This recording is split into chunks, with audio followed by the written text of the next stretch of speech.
Баршаңызға сәлем қыздар, біз сіздермен бүгін осы әп-әдемі қызыл барқыт тортын әзірлейтін боламыз. Бізге жұмыртқа қажет. Жұмыртқамызды алдыменен жуып алып барып пайдаланыңыздар. Оны барлығыңыз білесіздер деп ойлаймын.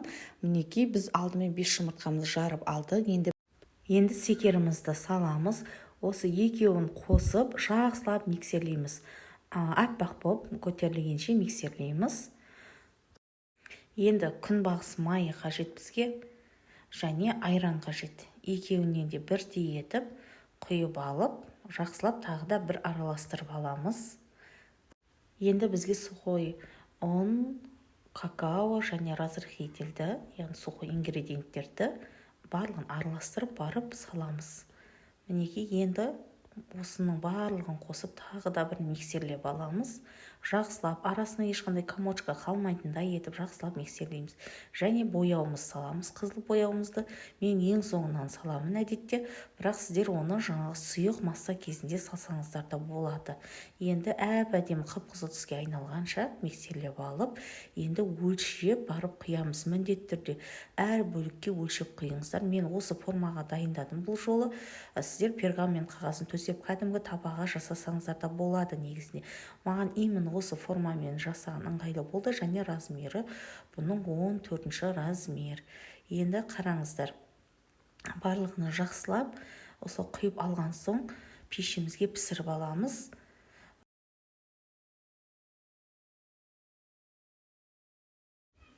Енді біздер кремін дайындаймыз. Ең алдымен творожный сырымызды, маскарпоне және сахарная пудрамызды жақсылап араластырып, үстіне сливкиімізді құйып тұрамыз. Бұл рецептің толығы менде постында тұр астында, ең астына қарай өтсеңіздер, осы рецепт бар. Именно қызыл барқытқа арналған, вобипайға арналған, барлығына кете беретін кремнің рецептісі бар.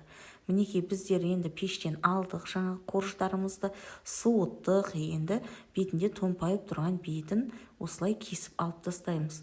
Бұны алып тастамасақ, бізде ровно торт шықпайды. Арасында разрезіміз қисық болып қалуы мүмкін. Сондықтан осылай бетінде томпайып тұрған жерін алып тастаймыз.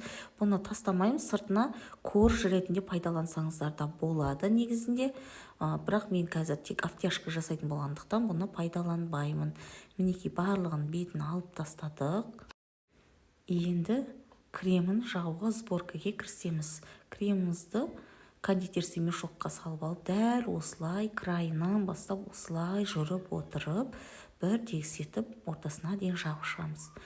Және осылай спатуланың көмегіменен бетін жай ғана қатты емес, барлық жері бірдей болатындай етіп осылай тегістеп шығамыз. Бізде разрезіміз түп-түзу шығу үшін кремін де дәл осылай түп-түзу етіп жағуымыз қажет болады.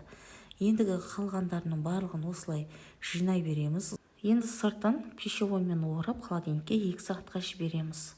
Енді бізге автяшкаға крем дайындау қажет болады.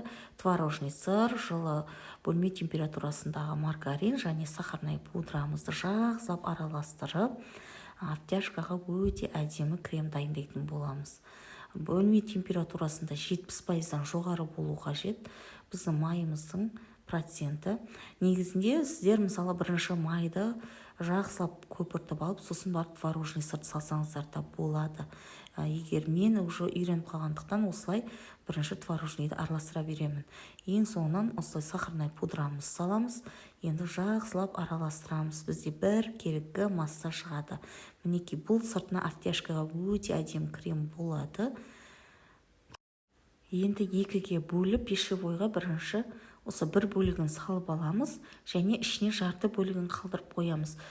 Осы бірінші автяшкісіне және оның сыртына тағы да қаптау үшін біз қандай түспен бояғымыз келеді, соны саламыз. Мен мысалға қызылмен бояйтын болғандықтан қызыл бояуды салып, жақсылап бір керкі түс болғанша осылай араластырып, бұны да пищевой пленкаға салып, тоңазытқышқа тағы да 1-2 сағатқа қойып қойыңыздар. Сол кезде әдемі ровно жағылатын болады.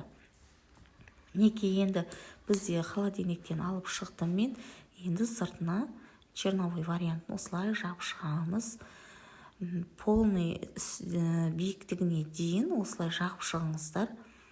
Сонан соң осылай спатуланың көмегіменен сыртын бір-бір тегістеп, бетіне де жағып, осылай бір-бір тегістеп шығыңыздар. Сонан соң ең соңынан барып шпательменен түп-түзу етіп, түп-түзу болғанша осылай айналдырып бір жағып аламыз. Шпательді артқы бөлігінен бастап өзіңізге қарай тартыңыз, және жай ғана тарту қажет. Бұл жерде қатты тартуға болмайды. Жай ғана тартсаңыз сізде ешқандай сызық та түспей бір тегіс бір келгі болып шығады. Енді біз қызыл түсті бояуымызды, жағылған жаңағы автяшкіге арналған кремімізді енді осылай сыртына тағы жағып шығамыз.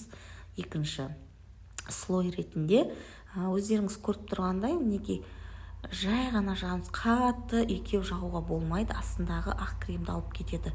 Сондықтан жай ғана осылай жағып шығыңыздар. Барлық жеріне осы кремді жеткізуіміз қажет.